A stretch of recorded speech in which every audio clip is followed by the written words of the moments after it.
kita berikan kesempatan kepada Pemkab Lampung Utara, silakan. Oke, terima Lampung kasih Utara, Pak. silakan. Ya, silakan. Bisa didengar suaranya? Ya, nanti pertanyaan ditujukan kemana ya Pak? Silakan disampaikan. Ya, ya. Baik, terima kasih Pak. Assalamualaikum warahmatullahi wabarakatuh. Selamat pagi menjelang siang, salam sejahtera bagi kita semua. Eh, Perkenalkan Pak, saya Merdi dari bagian organisasi Pemkab Lampung Utara. Eh, Menurut kami sih, JF Kesehatan ini termasuk kementerian yang rajin ya menghitung kebutuhan karena setiap setiap tahun ngitung-ngitung kebutuhan JF kesehatan gitu.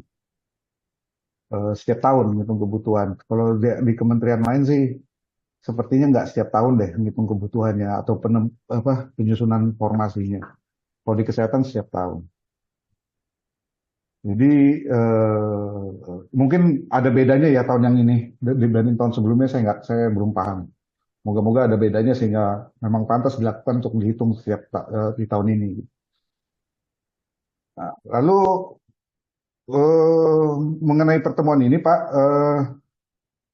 kalau buat daerah sih Pak, eh, penentuan batas jenjang JF itu kalau menurut kami di pemerintah daerah itu agak tantangan Pak, tantangan tersendiri. Kenapa tantangannya? Karena eh, makin tinggi jenjang JF itu mengakibatkan beban tunjangan, beban gaji yang makin besar. Sementara kalau di pemerintah daerah itu ada Undang-Undang 1 2022 tentang HKPD, di mana batas belanja pegawai itu 30% Pak. Saya nggak tahu tadi di slide yang Ibu dari Menkes apakah jadi faktor atau enggak. Menurut saya sih harusnya jadi faktor tuh Pak. Karena itu tadi makin tinggi jenjang, makin tinggi juga eh, apa, eh, pendapatan, gaji, tunjangan dan lain-lain makin tinggi. Dan sayangnya gaji dan tunjangan itu masuknya di belanja pegawai. Nah di Undang-Undang 1 2022 di HKPD belanja pegawai itu di daerah tuh nggak boleh lebih dari 30% Pak di 2027.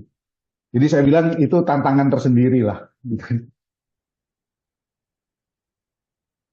Nah, ada pun yang mau saya tanyakan gini Pak, Bu, kita dasar pertemuan ini kan di Permenkes 13 tahun 2022, 2025 ya, tentang pengelolaan SDM. Sependek yang saya pahami tentang Permenkes ini, itu penempatan tenaga medis, dia bicara tentang tenaga medis dan tenaga kesehatan. Yang saya pahami tenaga medis, tenaga kesehatan itu ya jabatan fungsional yang tadi dibicarakan.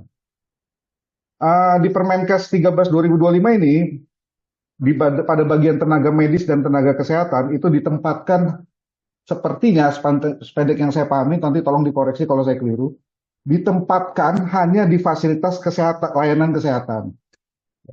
Jadi tenaga medis dan tenaga kesehatan itu ditempatkan kalau saya baca di Permenkes 13 2025 itu hanya ditempatkan di fasilitas layanan kesehatan.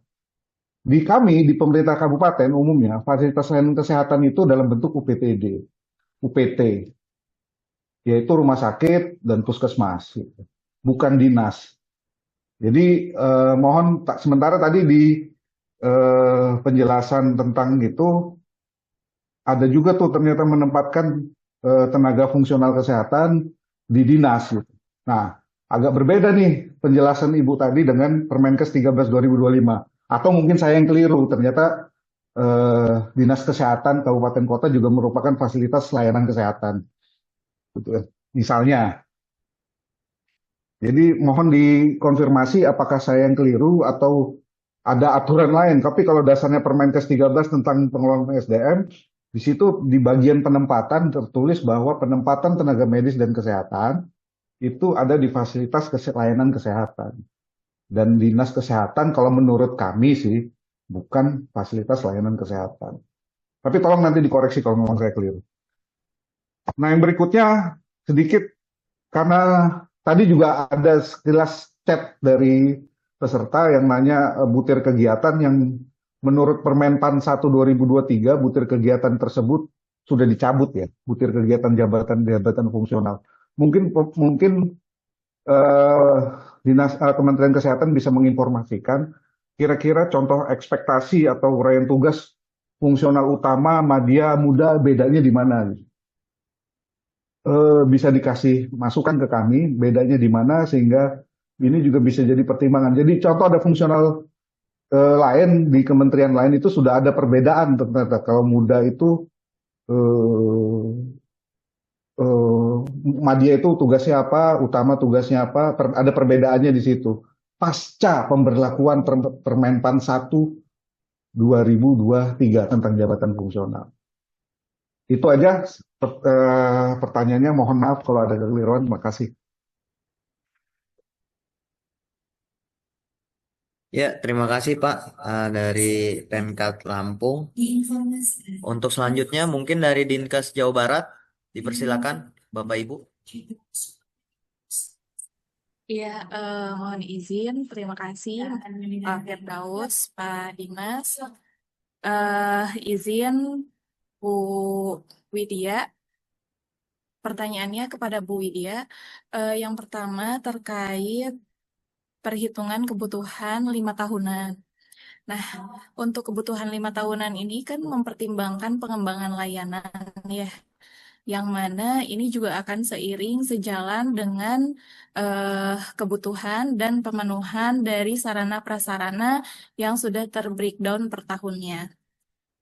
Nah, untuk pengembangan layanan ini termasuk yang belum ada eh, pelayanannya, sehingga seperti yang tadi disampaikan oleh Bu Widya dalam perhitungan yang sekarang masih digunakan kan berdasarkan volume. Volume itu berarti sudah terkerjakan. Nah, sedangkan untuk pengembangan 5 tahunan ada beberapa layanan yang belum terkerjakan. Nah, itu dalam perhitungan Renbudnya seperti apa? Itu pertanyaan yang pertama. Kemudian pertanyaan yang kedua adalah terkait ada kebutuhan tenaga teknisi atau D3 kardiovaskuler yang mana secara jabatan fungsional kesehatan dan tenaga medis tenaga kesehatan itu belum termasuk ke dalam 30 jenis jabatan fungsional kesehatan secara SE yang terakhir disampaikan oleh Kementerian Kesehatan. Sedangkan kebutuhannya ada termasuk bahkan sudah menjadi syarat kredensial BPJS. Nah, itu untuk kebutuhannya, perhitungan kebutuhannya D3 kardiovaskuler ini seperti apa? Karena mendukung layanan jantung. Kemudian pertanyaan yang ketiga terkait pengembangan layanan labkes, yang mana tadi sudah disampaikan ada beberapa pembatasan untuk jenis tenaga kesehatan dan tenaga medis di labkesmas. Nah, labkes sendiri untuk pengembangan ke BLUD-nya itu tidak hanya terkait labkesmasnya, tapi contohnya di kami ada pengembangan yang sebetulnya sudah ada sebelum pengaturan Labkesmas, itu ada layanan apa namanya eh kalibrasi, Aku kalibrasi. rasa itu lah Mas Sarma. Nah, pengembangan kalibrasi. Jadi Labkes ini sudah melakukan pengembangan kalibrasi. Sedangkan tadi teknisi elektromedis di Labkesmas itu dibatasi sampai jenjang muda. Nah, untuk kebutuhan jenjang medianya seperti apa?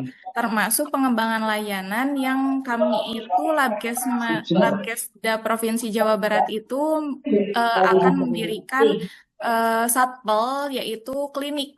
Nah, itu perhitungan kebutuhannya seperti apa meskipun eh, pemenuhannya sebetulnya kami skemakan dari BLUD. Tapi apakah masuk ke Renbud atau tidak? Karena mungkin tidak menutup kemungkinan ada beberapa jabatan tenaga medis, tenaga kesehatan. Ya, mohon izin.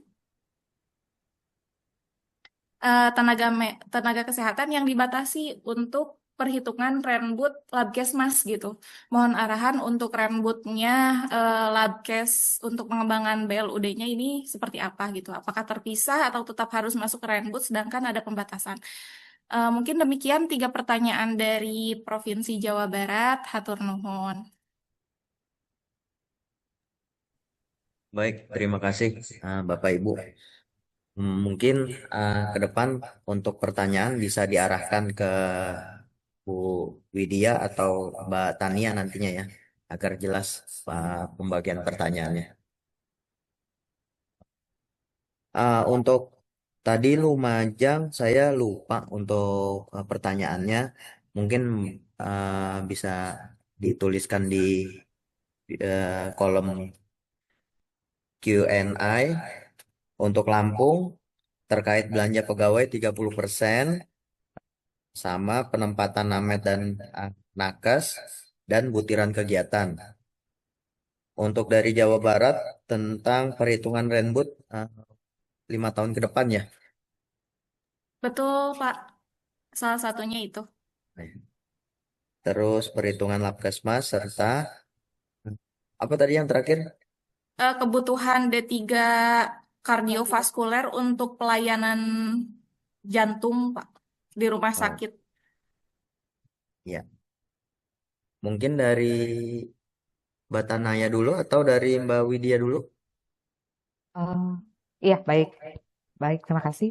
Mas Dimas, eh, saya akan menjawab satu persatu pertanyaan, tapi ada yang terkait Renbud, nanti tolong dari Ditren ya, yang menjawab ya, Mas Dimas. Ya, baik, yang pertanyaan yang pertama itu dari Kabupaten Lumajang terkait STR, kalau nggak salah bagi Ento, gitu ya, kalau nggak salah, atau tenaga kesmas. Jadi, Bapak dan Ibu, saat ini kita sudah mengetahui bahwa ada surat edaran ya terkait hal tersebut, bahwa memang yang wajib mempersyaratkan STR itu untuk tenaga medis atau tenaga kesehatan itu adalah profesi dan vokasi. Nah, untuk yang kualifikasi pendidikannya itu di luar profesi dan vokasi itu tidak wajib STR, gitu ya Bapak Ibu. Kalau beliau kesmas itu sudah ada Bapak Ibu di undang-undang aturannya. Nah, mohon bisa diedukasi kembali instansi yang masih mempertanyakan hal tersebut untuk teman-teman yang seperti kualifikasi pendidikannya, kesmas, dan lain sebagainya. Karena sudah jelas Bapak dan Ibu, yang mendapatkan SR hanya profesi dan vokasi. Gitu ya Bapak Ibu.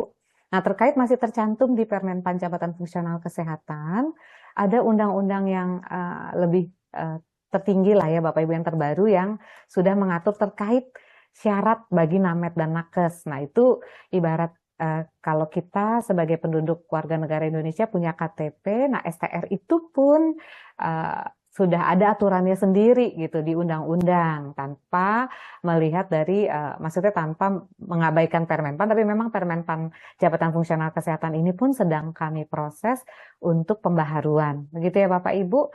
Dan untuk persyaratan-persyaratan yang mengikat itu nanti kami akan tuliskan sesuai dengan ketentuan peraturan perundang-undangan. Itu yang Lumajang, semoga sudah terjawab. Kemudian dari pemerintah Kabupaten Lampung Utara, terima kasih Pak apresiasinya. Ini tadi disampaikan kalau bidang kesehatan sering sekali menghitung formasi begitu ya Pak ya. Nah, ya Bapak, jadi memang program-program pelayanan di bidang kesehatan itu sangat dinamis dan ada beberapa angka-angka seperti angka kematian ibu, anak, dan lain sebagainya, angka penyakit katastropik, yang itu sangat diperlukan untuk disupport oleh Japung Kesehatan, sehingga perhitungan kebutuhan formasi jabatan fungsional kesehatan itu sangat erat atau sangat dekat dengan program-program bidang kesehatan yang diluncurkan.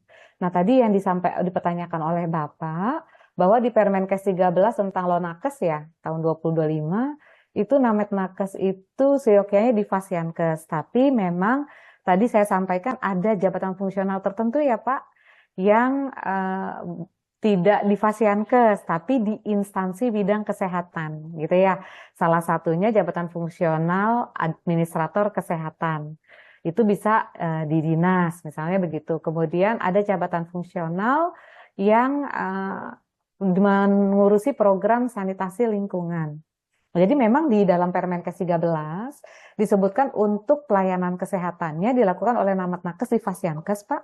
Tapi ada kegiatan terkait program sama administrasi bidang kesehatan itu yang dilaksanakan di instansi bidang kesehatan. Tidak dilarang di instansi bidang kesehatan dan memang selama ini untuk jabatan fungsional bidang kesehatan itu punya spesifikasi atau karakteristik yang bervariasi, Pak. Ada jabatan fungsional kesehatan yang pendekatan tugas jabatannya itu langsung berhubungan sama pasien. Jadi itu sudah pasti di fasilitas pelayanan kesehatan. Kemudian ada jabatan fungsional yang berhubungan dengan alat kesehatan. Yang tadi Bu dari dari Pemda Provinsi Jabar ya menyampaikan ada pengembangan proses kalibrasi dan lainnya. Nah, itu jabatan fungsional elektromedis itu hanya berhubungan langsung dengan alat kesehatan. Kemudian ada jabatan fungsional yang berhubungan dengan lingkungan nih, Pak. Lingkungan tidak selalu ada di Fasiankes, tapi ada programnya di Dinas Kesehatan. Nah, ini contohnya tenaga sanitasi lingkungan. Kemudian ada tenaga entomolog kesehatan. Nah, kemudian berhubungan langsung dengan spesimen, obat. Nah, ini kebetulan kalau spesimen dan obat ada di beberapa instansi bidang kesehatan ya Pak, tidak hanya di Fasiankes. Ada juga di apotek, ada di rumah sakit, ada di puskesmas, ada juga yang di gudang farmasi yang memang itu tidak disebut Fasiankes tapi instansi bidang kesehatan karena dia melekatnya di dinas kesehatan seperti itu.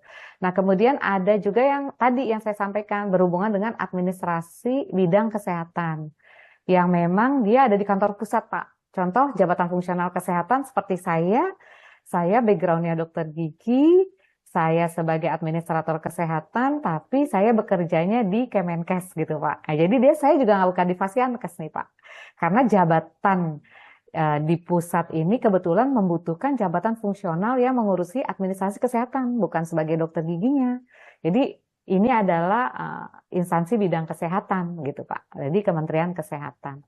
Kemudian ada juga jabatan fungsional yang berhubungan dengan wilayah tempat tugasnya, kemudian dan tusi-tusi lainnya gitu yang berhubungan dengan laboratorium kesehatan dan lain sebagainya. Jadi di dalam Permenkes itu diatur untuk pemberian pelayanan kesehatan, Pak, maka dari itu di Fasiankes, tapi tidak semua pelayanan kesehatan itu, pelayanan di bidang kesehatan itu di Fasiankes, melainkan ada juga di instansi-instansi bidang kesehatan.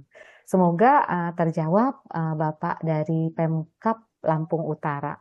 Kemudian pertanyaan Bapak yang kedua, butiran pekerjaan yang di Permenpan. Dengan adanya Permenpan 1, harusnya sudah dicabut ya Pak ya, Permenpan jabatan fungsional kesehatan. Nah, apakah butiran kegiatannya masih bisa digunakan? Masih bisa, karena Permenpan 1 itu tidak mencabut semua aspek di dalam Permenpan masing-masing Javung. Di dalam Permenpan 1 juga disebutkan yang masih relevan, masih bisa digunakan. Namun Pak, ke depannya Pak, izin Kementerian Kesehatan saat ini sedang menyusun ruang lingkup pedoman ya, petunjuk teknis, pengelolaan kinerja, jabatan fungsional kesehatan di mana di dalamnya memuat ruang lingkup pekerjaan yang terbagi per jenjangnya, baik yang jenjang utama, jenjang madya, dan jenjang muda dan seterusnya Bapak dan Ibu. Dan itu nanti yang bisa dijadikan acuan seperti yang Bapak sampaikan tadi. Ada pembedanya nggak nih antara yang utama, kemudian yang madya dan muda dan seterusnya begitu ya Pak, yang kategori keahlian dan kategori keterampilan. Jadi pedoman pengelolaan kinerja itu yang di dalamnya ada ruang lingkup per jenjang, itu yang nanti kami luncurkan Pak, yang akan kami informasikan kepada para instansi pengguna jabatan fungsional kesehatan. Demikian Bapak, sepertinya sudah semua Pak pertanyaannya, gitu ya? Semoga sudah terjawab. Baik, kemudian pertanyaan dari Ibu, mohon maaf tadi kebetulan dari Dinkes Provinsi Jabar bertanya, tapi di kami tuh jam 10 selalu ada Indonesia Raya dan lain sebagainya. Jadi saya dapatnya hanya pertanyaan yang ketiga, tapi kayaknya pertanyaan pertama dan kedua ini terkait dengan perhitungan kebutuhan 5 tahun. Begitu ya Bu? Kemudian yang kedua di aplikasi Renbud, yang ketiga terkait dengan tenaga elektromedis yang seperti apakah apabila ada di dinas kesehatan atau di laboratorium ya, Labkesmas ya, di Labkesmas. Seperti apakah pengembangan layanannya apabila yang muda di Labkesmas begitu ya, Mbak Tia, kalau saya tidak salah. Takutnya saya salah, ya silakan Bu. Diulangi Bu, mohon maaf. Ya, Yang pertama terkait perhitungan pengembangan layanan 5 tahun, karena Renbud ini kan untuk 5 tahun ya Bu. Nah, sedangkan untuk instrumen yang digunakan itu masih berdasarkan volume. Jadi volume yang dilaksanakan per tahun. Sedangkan untuk pengembangan layanan ini kan ada beberapa pengembangan yang belum ada pelaksanaannya gitu. Tapi tetap harus dihitungkan karena pemenuhannya harus seiring dengan pemenuhan Sarpras ya Bu, Sarpras dan Alkes. Nah, itu jadi dengan kasus seperti itu, bagaimana cara kita menghitung perencanaan kebutuhan 5 tahun untuk pengembangan layanan tersebut? Itu yang pertama. Yang kedua, terkait ada kebutuhan tenaga teknisi atau teknisi kardiovaskuler, Bu. Yang mana kualifikasi pendidikannya itu dari D3 kardiovaskuler. Sedangkan kalau kita lihat dari kualifikasi pendidikan 30 jenis JF ini belum masuk ke salah satu eh, JF kesehatan di 30. Nah, ini bagaimana untuk kebutuhannya? Sedangkan kebutuhan D3 ini cukup mendesak, Bu, karena dipersyaratkan untuk kredensial BPJS dan beberapa izin untuk alat kesehatan. Nah, yang ketiga terkait tadi ada beberapa jabatan yang dibatasi untuk Labkesmas ya, Bu. Nah, sedangkan untuk Labkesmas sendiri itu dari sisi BLUD-nya kan diperkenankan untuk melaksanakan pengembangan layanan. Nah, jadi di Labkes Jabar ada beberapa pengembangan layanan di luar Labkesmas, termasuk adanya layanan eh, kalibrasi dan klinik, Bu. Yang mana kalau kita menghitung Renbudnya, ini seperti apa? Karena kalau misalnya contoh, misal kita membutuhkan bidan. Tadi disampaikan di pembatasan jabatan dan jenjang tertinggi itu tidak ada kebutuhan bidan di Labkesmas. Nah, kemudian ada kebutuhan teknisi elektromedis jenjang madya secara beban kerja karena kita ada layanan lab kalibrasi, tapi ada pembatasan secara labkesmasnya untuk teknisi elektromedis hanya sampai jenjang muda. Namun arahan untuk ketiga pertanyaan tersebut, Bu.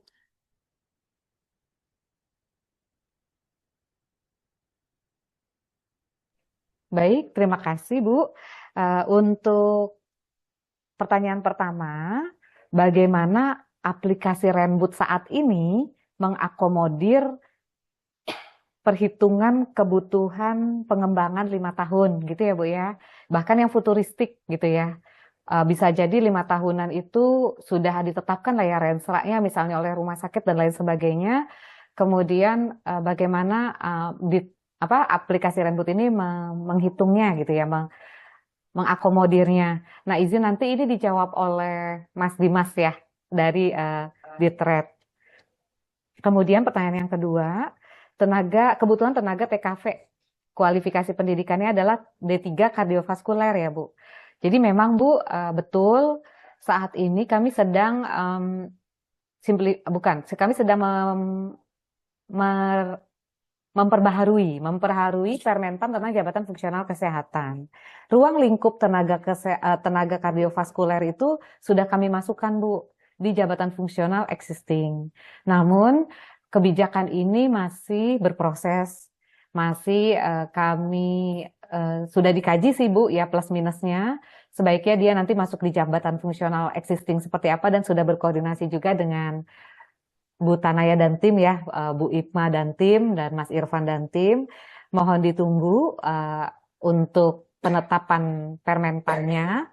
Namun sekedar saran untuk langkah awal karena ini sangat dibutuhkan begitu ya, sangat dibutuhkan tenaganya karena keterkaitan dengan kredensial dan klaim BPJS atau BLUD dan lain sebagainya mungkin yang bersangkutan sementara jabatan pelaksana ya Bu ya, atau pegawai BLUD begitu ya, sehingga dipastikan dulu permentannya nih Bu, dia akan masuk ke JF apa, sudah ada kami skema-skemanya, tenaga kardiovaskuler karena kebetulan memegang alat, memiliki kemiripan pekerjaan dengan asisten penataan anestesi gitu ya dan lain sebagainya, itu nanti ruang lingkupnya kami masukkan Bu gitu. Karena kalau kita untuk memunculkan satu nomenklatur jabatan fungsional baru, ini nanti ada dampak dari hak kepegawaian dan lain sebagainya sehingga nanti akan kami konsolidasikan ke JF existing.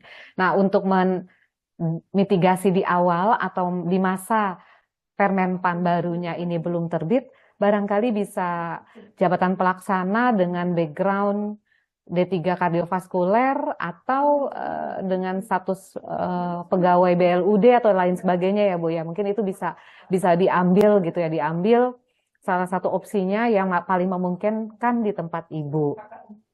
Kemudian tadi Ibu sampaikan, ya kemudian itu ya pertanyaan yang kedua, kami menjawabnya demikian. Jadi masih mohon waktu untuk Permenpan JF yang terbaru. Nah, kemudian pertanyaan yang ketiga disampaikan terkait dengan tenaga ini ya di Labkesmas gitu ya. Bagaimana apabila Ibu membutuhkan bidan gitu ya Bu di Labkesmas gitu. Padahal di dalam regulasi terkait dengan Labkesmas itu ada pembatasan. Ada pembatasan baik di tier 1, 2, 3 sampai 5 hanya ada kurang lebih 11 jenis kualifikasi pendidikan gitu ya Bu ya. Nah, tapi Bu jangan lupa Ibu membaca lagi di Kepmenkes 1801 tahun 2024 tentang standar laboratorium kesehatan masyarakat. Itu disampaikan Bu, Labkesmas dapat mengembangkan jenis dan jumlah tenaga teknis sesuai kebutuhan dan kapasitas laboratorium.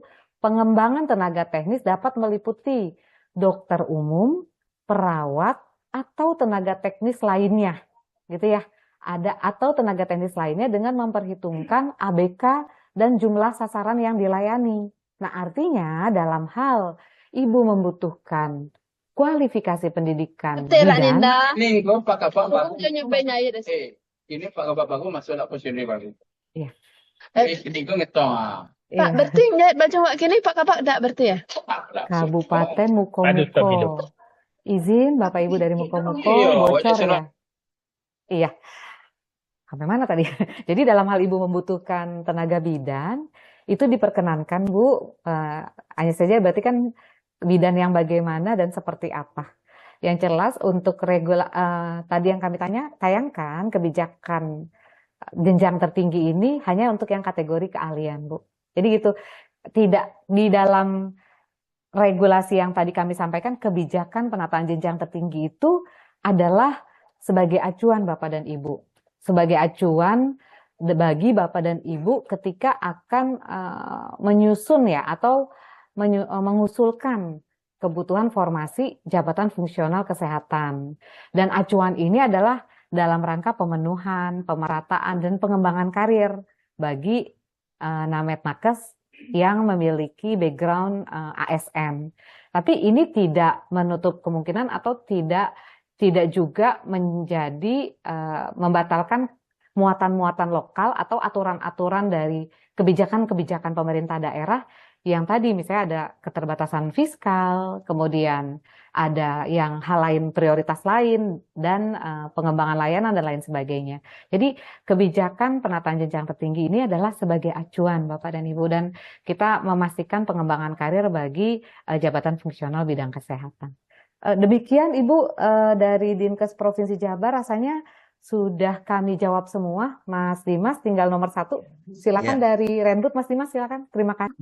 Ini sedikit kekhawatiran dari kami Pak terkait pembatasan jenjang yang tadi disampaikan oleh Bu Widya di paparan dengan aplikasi nanti di Renbud, karena kan seperti yang kita ketahui bahwa perencanaan itu hanya satu dan perencanaan untuk tenaga medis tenaga kesehatan ada di Renbud.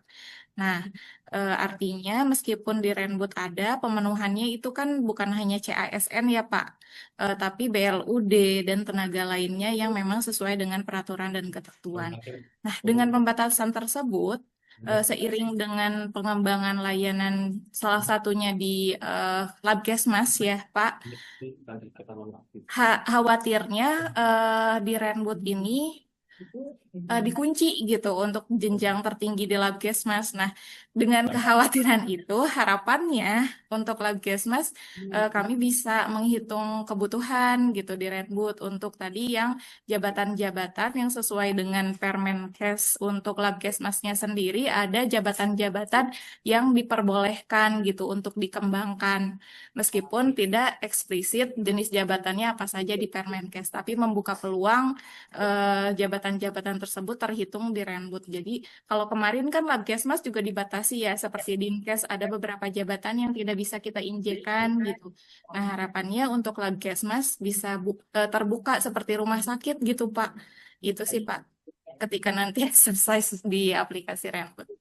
Kalau terbuka seperti rumah sakit, rasanya tidak mungkin ya Bu, karena yang sudah diinfokan oleh Bu Widya, karena memang ada ketentuan syarat yang harus harus diterapkan dan memang sudah ada regulasinya, walaupun memang belum ditandatangani. Jadi kalaupun memang misalnya ada kebutuhan, coba nanti kita akan diskusikan bareng-bareng. Memang layakkah untuk dibuka nama nakes atau nakes di Labkesmas? Jika memang dilihat kebutuhannya memang memungkinkan dan untuk menunjang pelayanan, kita coba bicarakan. Tapi kalau misalnya memang hanya kasihan nih atau orangnya sekarang sudah bekerja atau bla bla bla segala macam, itu nanti akan kita berlakukan juga kebijakan atau sesuai dengan regulasi yang sudah ditetapkan oleh teman-teman BINUS nanti. Begitu Ibu. Ya Pak, terima kasih banyak. Semoga menjadi pertimbangannya Pak. Karena kebetulan untuk Labkes Jabar sendiri ini kita pengembangannya itu untuk pengembangan klinik Pak. Gitu. Jadi agar simultan pelayanannya tidak inisiasinya gitu. Jadi memang bukan dari existing yang sudah ada. Bahkan sebetulnya kita belum berani perekrutan karena biro organisasi kita sangat menghargai Renbud.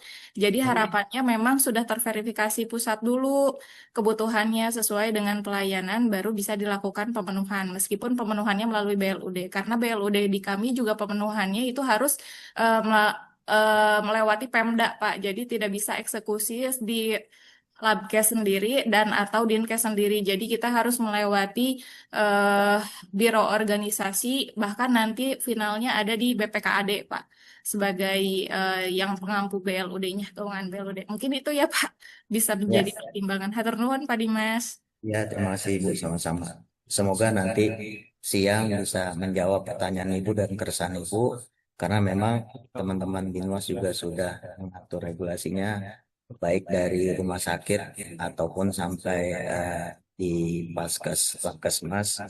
Mudah-mudahan kekhawatiran juga bisa terjawab dan sudah termitigasi permasalahan yang terjadi di lapangan, khususnya di Jawa Barat. Baik, saya lanjutkan untuk pertanyaan berikutnya. Saya bacakan di Q&A. Izin bertanya untuk apoteker ahli media yang bekerja di seksi farmasi Dinas Kesehatan atau bukan instalasi atau gudang farmasi yang tertinggi sampai jenjang apa? Jadi Bu Widya, ini teman-teman dari Dinkes Kota Yogyakarta bertanya untuk apoteker ahli media yang bekerja di seksi farmasi Dinas Kesehatan.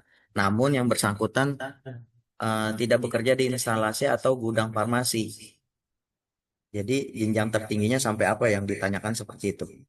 Silakan Bu Widya.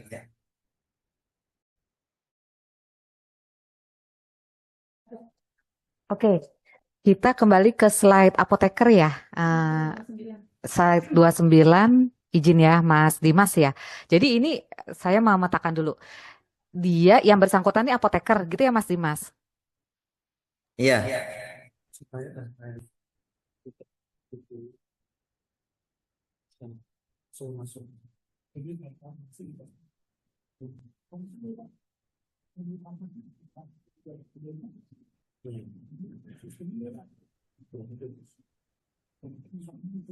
Jeruju. Sebelum jeruju sampai lepas spanbag. Oh, di Jalan Besar tuh, Om.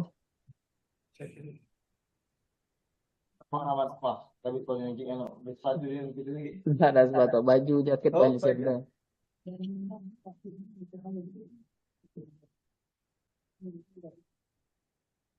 Iya, baik, Mas Dimas. Ini ada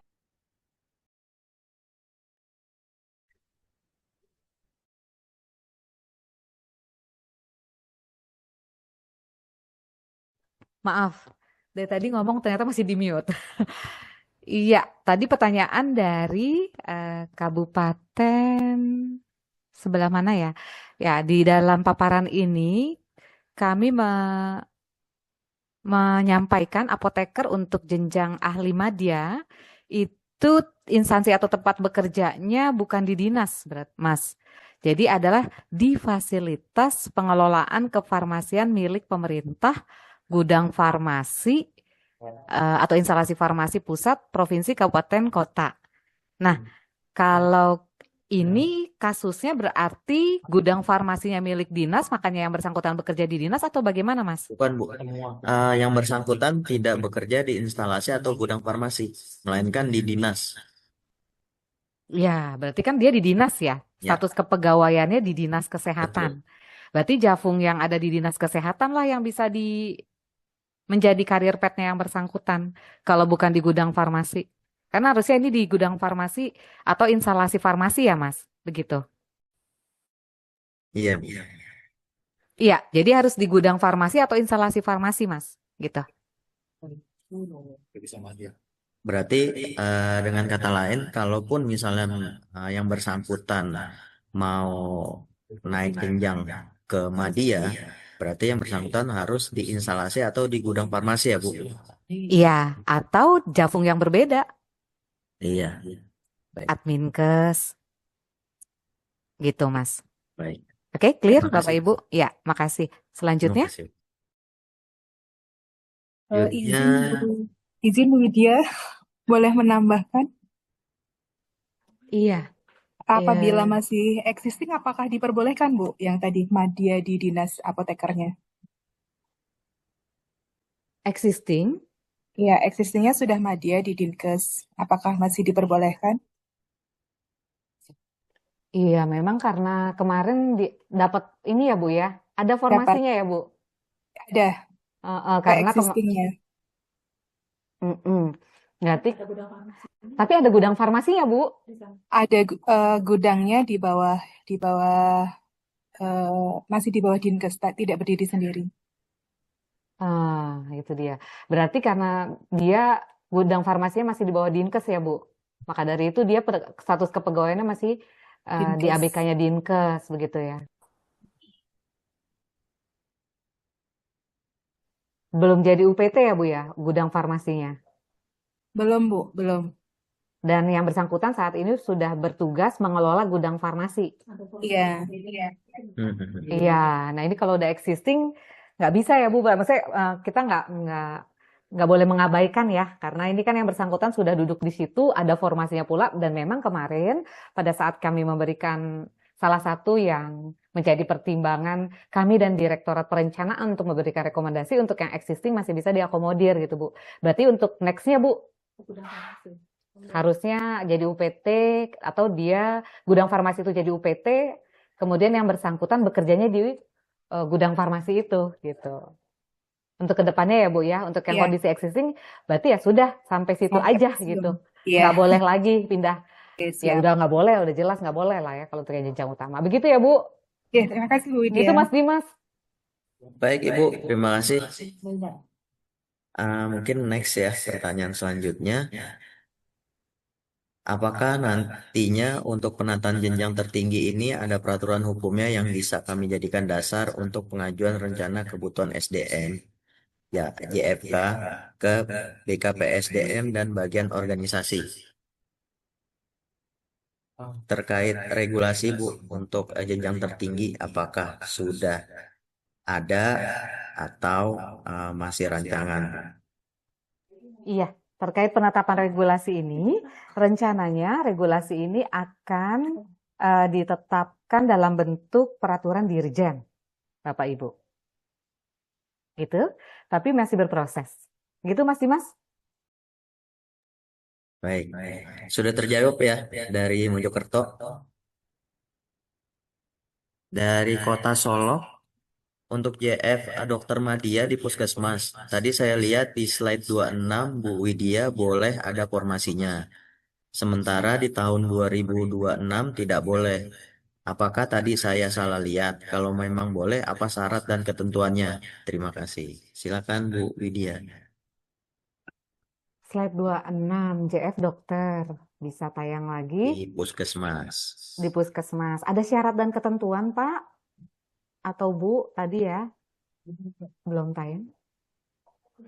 Oke, jadi Bapak dan Ibu, kembali lagi tadi yang sudah kami sampaikan bahwa ada syarat dan ketentuan yang perlu Bapak Ibu lihat kalau beliau dokter, jenjang apa tadi? Jenjang Dokter Madia di ya, Puskesmas.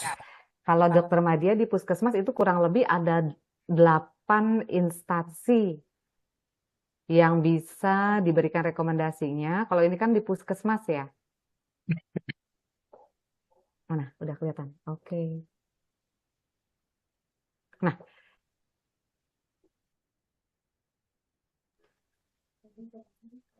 enggak Pak, jadi ini saya slideshow lagi ya Mbak. Di slideshow lagi, Madia, dokter di Puskesmas. Silahkan Bapak Ibu.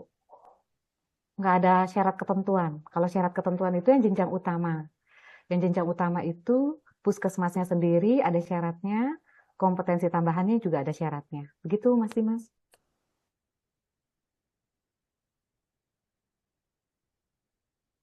Dari Kota Solok, sudah terjawab lah? Atau ada mau tambahan pertanyaan?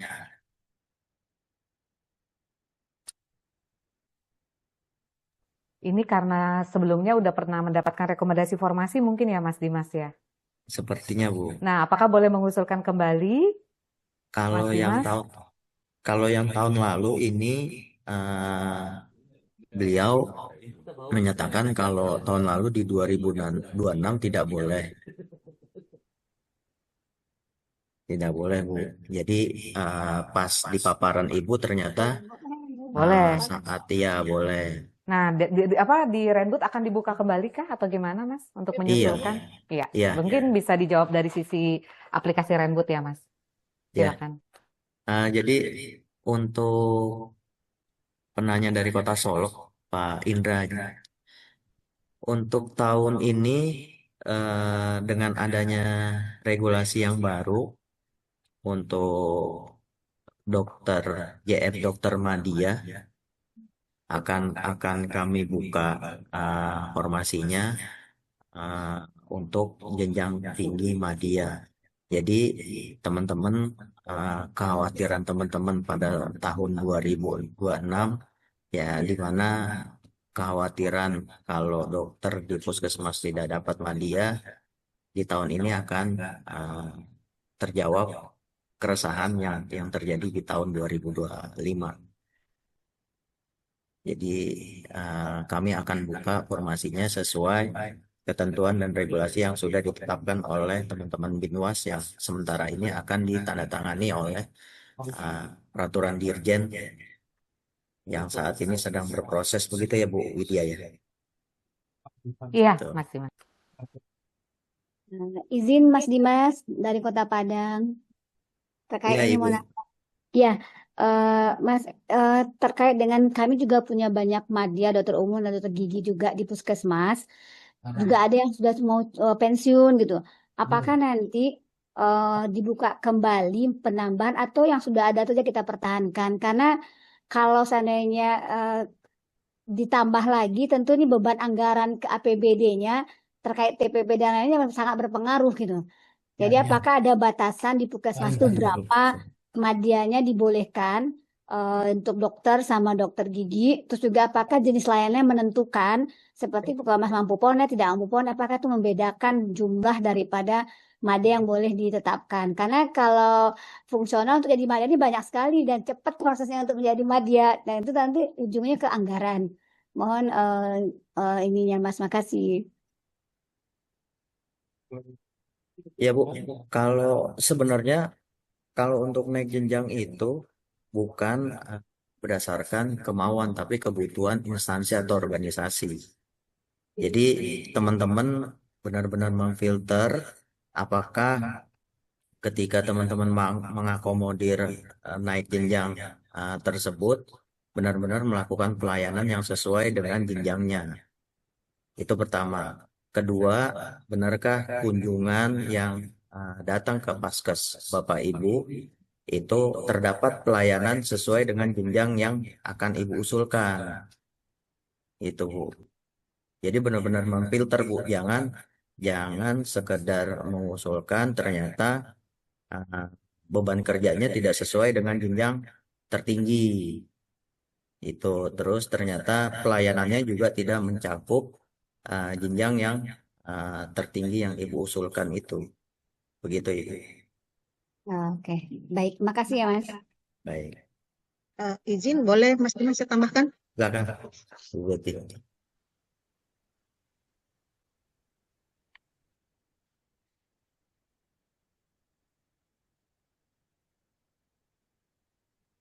Izin Bapak Ibu semua, terkait dengan perhitungan kebutuhan 5 tahunan yang kita rancang untuk saat ini, sebenarnya pada saat Bapak Ibu menghitung kebutuhan, itu sebenarnya dapat dipakai sampai 5 tahun ke depan.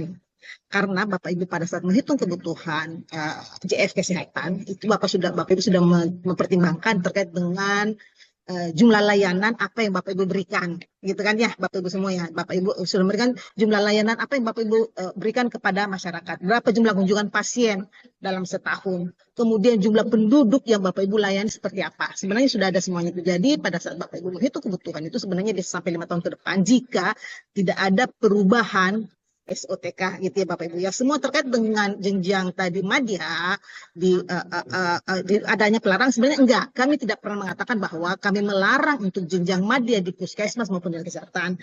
Kami selalu mengatakan silahkan Bapak Ibu menghitung kebutuhan sesuai dengan beban layanan. Kalau di vaskesnya Bapak Ibu memang ada layanan kebutuhan jenjang madya, kemudian ada kebutuhan, ada pekerjaannya, outputnya pekerjaannya untuk jenjang madya memang ada, mangga gitu loh. Silahkan, kami selalu bilang seperti begitu.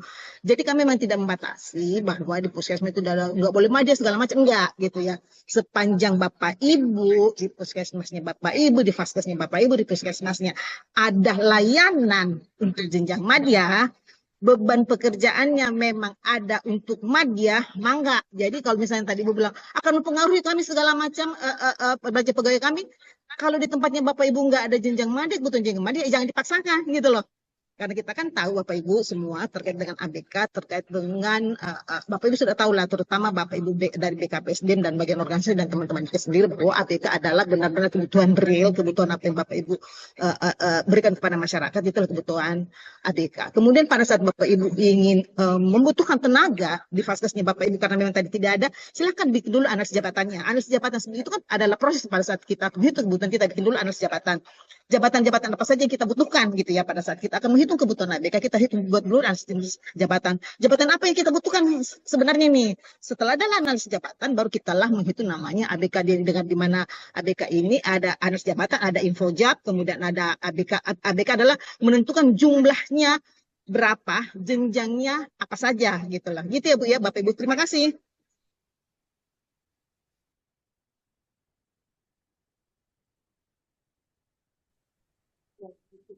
Ya, terima kasih. Mungkin kita lanjut ke pertanyaan yang raisen ya dari Dinas Kesehatan Jembrana. Dipersilakan. Selamat siang Bapak Dimas. Siang, Bu. Mohon izin, mungkin dengan yang pertama mungkin ingin saya menanyakan terkait dengan Ibu Betty tadi penjelasannya terkait dengan rembut mungkin ya yang pertama. Karena kami di sini SOTK-nya baru dan bergabung dengan dengan sosial, apakah nanti pada saat penginputan kami juga menyesuaikan dengan bidang-bidang yang ada di sosial atau hanya dengan bidang yang ada di Dinas Kesehatan saja, Bapak? Itu yang pertama mungkin. Kemudian yang kedua, mohon bidang terkait di Kementerian Kesehatan untuk membantu teman kami. Mungkin di pertanyaan di chat, di kolom chat ada yang menanyakan tentang nomenklatur tenaga kesehatan yang baru, khusus untuk tenaga sanitarian, kemudian tenaga perawat gigi itu yang berubah karena belum ada perpresnya. Karena teman kami sudah naik Japung tapi belum dapat tunjangan sampai tunjangan fungsial sampai hari ini. Kemudian yang ketiga, tentang untuk Ibu Widya, mungkin saya menanyakan terkait spesialis KKLP, Ibu. Kami kebetulan mempunyai spesialis KKLP, namun tapi beliaunya bukan berasal dari pendidikan KKLP-nya sendiri, hanya pelatihan saja. Dan itu sudah diakui di Satu Sehat, sudah diakomodir di Satu Sehat menjadi spesialis KKLP. Apakah itu bisa nanti naik ke jenjang ahli utama jika dibuatkan rumah nanti? Itu yang ketiga. Yang terakhir, Bapak, apakah bagaimana caranya kami untuk membatasi jenjang-jenjang madya yang ada di puskesmas? Karena kami filter pertama di Dinas Kesehatan itu kami, biar nanti kami tidak disalahkan lagi oleh puskesmas. Mungkin itu saja Bapak dari kami. Terima kasih. Ya, terima kasih Bu. Mungkin dari Bu Betty terkait Renbud menyesuaikan dinas sosial atau cukup di dinas kesehatan.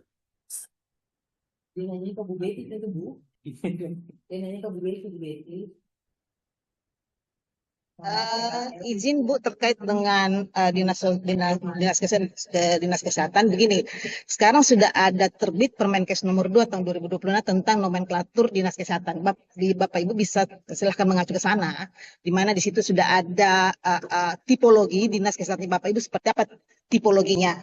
Gitu kan ya, bentuk tipologi apa. Tetapi kalau Ibu sudah punya SOTK yang sudah diresmikan, yang sudah sesuai dengan perwal atau perbuk, silahkan mengacu ke SOTK yang sudah resmi gitu loh, karena itu kan acuannya Bapak Ibu pada saat menghitung kebutuhan. Tetapi untuk seperti apa kebutuhan seperti apa, silahkan ada Permenkes nomor 2 tahun 2026 tentang nomenklatur dinas kesehatan. Di sana sudah ada tipologinya seperti apa, tipologi A, B dan C gitu. Gitu ya Bu ya. Mohon izin Ibu, kami belum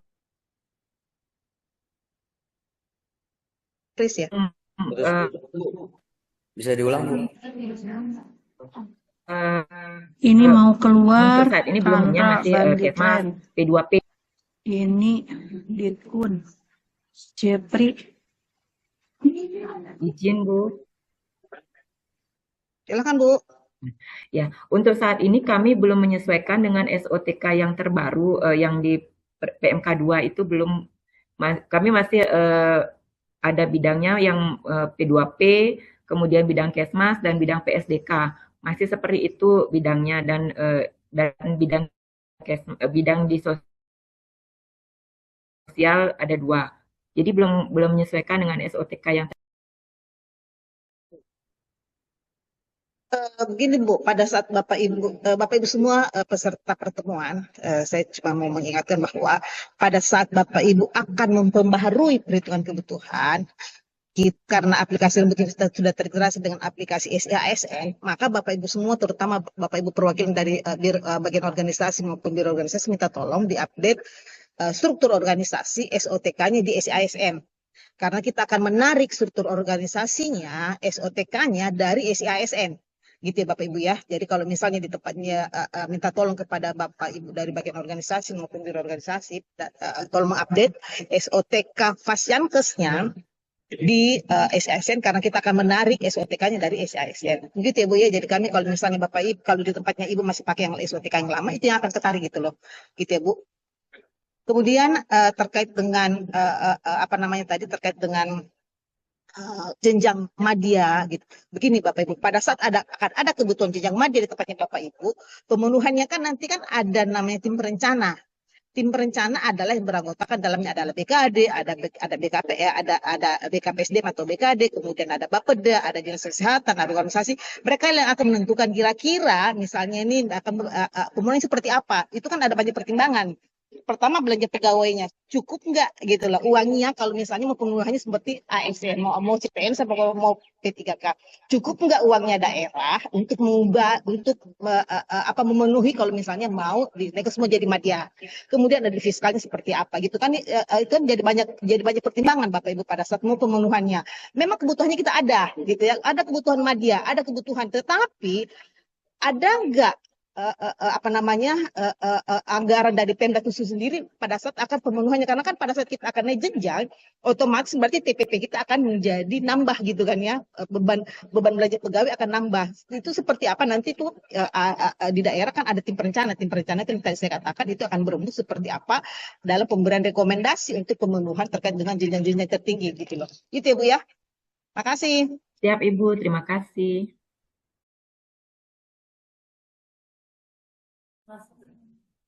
Ya, terima kasih. Untuk selanjutnya, mungkin pertanyaan untuk Mbak Tanaya ya, terkait tunjangan Cashling sudah naik, tapi tunjangannya belum ikut naik gitu ya Bu ya? SK-nya sudah diterima, tapi fungsionalnya masih 0, Pak. Wah, dari Mbak Tanaya mungkin bisa bantu jawab. Iya, baik Bapak Ibu sekalian. Ini kan sebenarnya bicara kaitannya dengan progres tunjangan jabatan ya, tunjangan tunjab JF itu kita memang secara Deputi SDM Aparatur sedang dalam proses untuk penyusunan namanya tunjangan jabatan perpres tunjangan jabatan fungsional, tapi di situ mencakup lebih dari satu jabatan. Jadi nggak hanya jabatan nakes saja, tapi juga jabatan-jabatan lain yang memang mengalami penyelarasan nomenklatur jabatan. Nah, memang pada posisinya sekarang per hari ini kaitannya dengan istilahnya izin prakarsa yang sedang kami ajukan itu memang ada proses hold dulu terlebih dahulu dari rekan-rekan di Kementerian Keuangan. Jadi kalau informasi terakhir yang kami dapatkan ya dari Asisten Deputi Manajemen Kinerja dan Kesejahteraan di situ menginfokan bahwa surat tanggapan kaitannya dengan izin prakarsa untuk perpres perubahan tunjang tersebut akan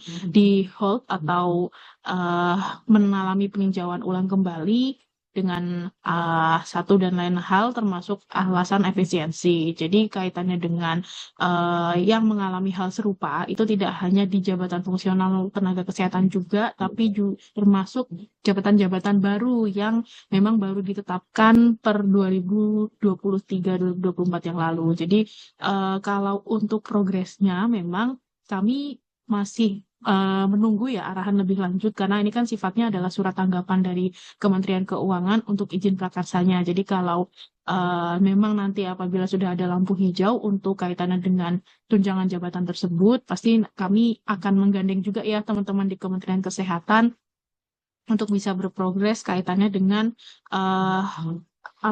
informasi nomenklatur yang terbaru ya pada untuk penyesuaiannya seperti itu. Nah, kalau untuk sekarang memang kaitannya dengan tunjab ini kan kami juga terinfonya secara paralel ya. Jadi perubahan nomenklatur terlebih dahulu, baru setelah itu progres perpresnya yang memang ada pada dua asisten deputi yang incas itu berbeda. Dan kalau kaitannya dengan hal seperti itu memang kami koordinasikan dengan asisten deputi standarisasi jabatan. Di situ diinfokan agar di penghimbauan penggunaan nomenklatur jabatan yang lama terlebih dahulu. Kaitannya sampai dengan nanti sudah bisa dibayarkan dengan adanya perpres yang terbaru. Mungkin itu yang bisa kami informasikan untuk sekarang, Bapak Ibu sekalian. Terima kasih, Bu. Izin Mbak Ibu Mbak Tanaya dan Bapak Ibu semua peserta karena tadi saya lihat pertanyaan yang sama ada beberapa kami akan coba men-share screen terkait dengan surat edaran dari Direktorat Pembinaan. Izin ya Bu Widya. Iya, silakan Mbak. Terkait dengan surat edaran terkait dengan adanya perubahan nomenklatur. Ini surat edaran dari Dirjen Tenaga Kesehatan tahun 2024. Dalamnya itu pada poin nomor 4. Terus.